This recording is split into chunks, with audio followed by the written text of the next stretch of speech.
Puji Tuhan, selamat pagi Bapak Ibu Saudara. Kita berjumpa lagi dalam renungan pagi hari ini.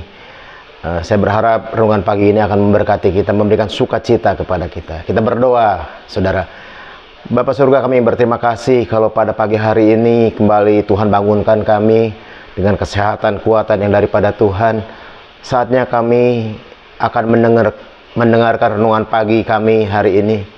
Tuhan menguasai kami semua, memberkati kami semua, sehingga setiap firman Allah yang kami dengar, itu akan membawa kami lebih dekat lagi kepada Tuhan. Terpuji nama Tuhan, dalam nama Tuhan Yesus kami berdoa mengucap syukur. Haleluya, amin.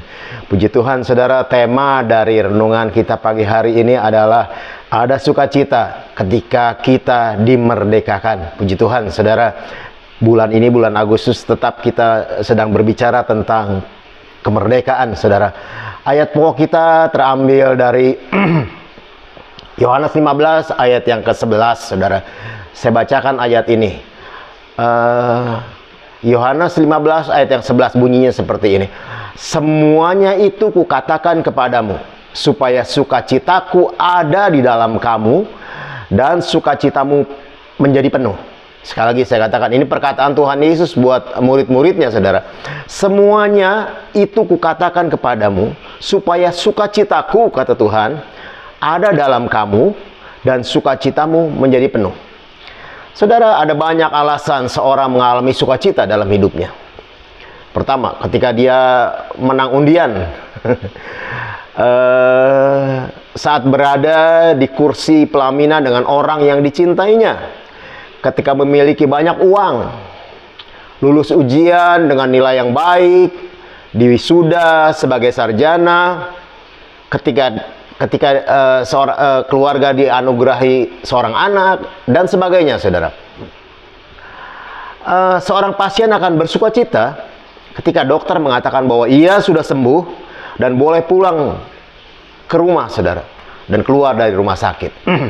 Seorang atlet, ya saudara, ketika ia merebut medali emas di sebuah kejuaraan, seperti kemarin ini di Olimpiade, saudara, ada 3 atlet Indonesia yang kemudian meraih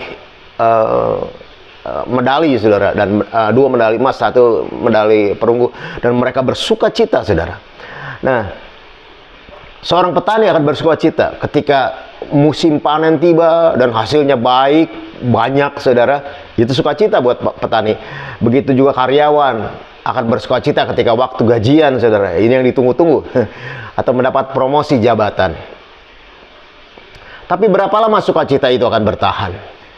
Sukacita itu, sukacita yang diberikan, yang kita alami di dunia ini, sifatnya hanya sementara, saudara. Tidak akan bertahan lama. Ketika baru saja sukacita jadi bagian buat kita, tapi tiba-tiba besoknya akan terjadi sesuatu yang membuat kita tidak sukacita lagi, saudara. Sukacita yang asli, yang sesungguhnya adalah sukacita dari Tuhan. Sukacita dari Tuhan tidak tergantung pada situasi atau kondisi yang ada di sekitar kita, saudara. Karena sukacita ini berasal dari dalam. Sukacita yang sesungguhnya berasal dari dalam hidup tubuh kita, dalam hidup kita, yang dikerjakan oleh Roh Kudus.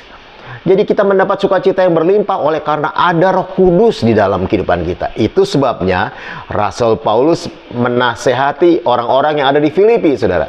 Filipi 4 ayat 4 bunyinya seperti ini. Bersukacitalah senantiasa dalam Tuhan. Sekali lagi aku katakan, bersukacitalah.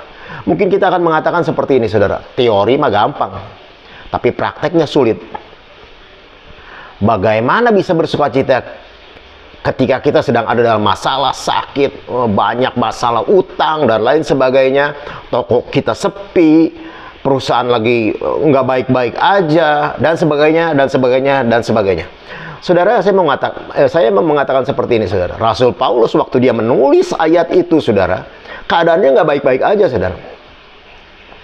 Bukan dia dalam keadaan senang-senang karena menerima berkat dari Tuhan, bukan, saudara. Tetapi justru pada saat ia berada dalam penjara, alias dalam penderitaan dan kesesakan. Nehemia 8 ayat 11b mengatakan seperti ini, saudara. Jangan kamu bersusah hati, sebab sukacita karena Tuhan itulah perlindunganmu. Saudara, terjemahan lama Alkitab kita mengatakan seperti ini. Janganlah kamu bersusah hati, sebab sukacita karena Tuhan itulah kekuatanku. Amin, saudara. Ayat yang terakhir, saya ingin bacakan buat saudara semua. Mazmur 16 ayat 11. Engkau memberitahukan kepadaku jalan kehidupan. Di hadapanmu ada sukacita berlimpah-limpah. Di tangan kananmu ada nikmat senantiasa. Jadi saudara, saya ingatkan sekali lagi bahwa sukacita tidak bergantung pada situasi dan kondisi yang ada di sekitar kita. Karena sukacita itu berasal dari dalam hidup kita. Setiap saat kita bisa mengeluarkan sukacita karena dikerjakan oleh Roh Kudus yang tinggal dalam kita. Puji Tuhan, saudara. Demikian renungan pagi, kita berdoa. Bapa surga, kami berterima kasih buat firman-Mu yang kami dengar. Ada sukacita dalam kemerdekaan yang Tuhan beri dalam kehidupan kami. Dan janji Tuhan, supaya Tuhan akan memberikan sukacita dalam kehidupan kami, supaya sukacita kami penuh. Terima kasih Tuhan. Kalau ada pada saat pagi hari ini, kami mengalami, ada beberapa jemaat, bahkan kami yang mendengar, ada yang mengalami kurang sukacita. Kami minta kepada Tuhan pada saat ini, penuhi kami dengan sukacita-Mu, sehingga kemudian kami boleh menjadi orang-orang yang ketika menghadapi masalah apapun dalam kehidupan kami terus bersukacita di dalam Tuhan. Terima kasih, mengucap syukur buat semuanya. Masuki hari yang baru ini dalam nama Tuhan Yesus Kristus. Haleluya, amin. Puji Tuhan, saudara. Tuhan Yesus memberkati kita semua. Amin.